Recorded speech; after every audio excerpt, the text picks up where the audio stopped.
أعوذ بالله من الشيطان الرجيم. بسم الله الرحمن الرحيم. ومن يرغب عن ملة إبراهيم إلا من سفح نفسه ولقد اصطفيناه في الدنيا وإنه في الآخرة لمن الصالحين. إذ قال له ربه أسلم قال أسلمت لرب العالمين. ووصى بها إبراهيم بنيه ويعقوب يا بني إن الله اصطفى لكم الدين فلا تموتن إلا وأنتم مسلمون.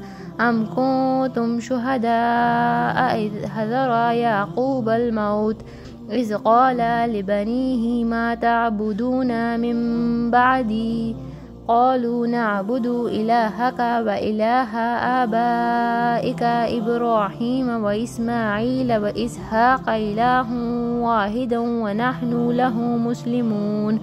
تلك أمة قد خلت لها ما كسبت ولكم ما كسبتم ولا تسألون عما كانوا يعملون. وقالوا كونوا هودا أو نصارى تهتدوا قل بل ملة إبراهيم حنيفا وما كان من المشركين.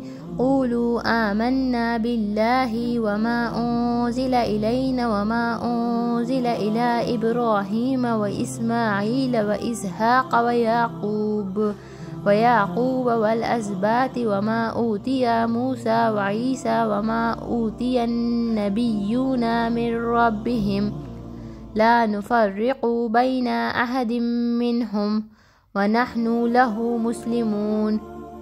فإن آمنوا بمثل ما آمنتم به فقد اهتدوا وإن تولوا فإنما هم في شقاق فسيكفيكهم الله وهو السميع العليم. صبغة الله ومن أحسن من الله صبغة ونحن له عابدون.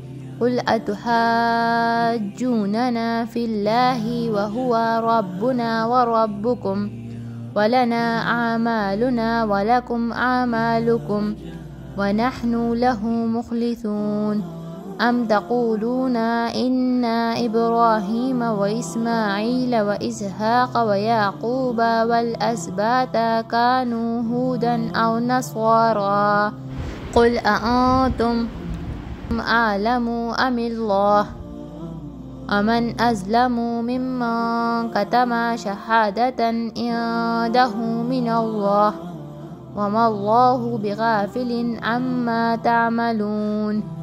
تلك أمة قد خلت لها ما كسبت ولكم ما كسبتم ولا تسألون عما كانوا يعملون. صدق الله العظيم.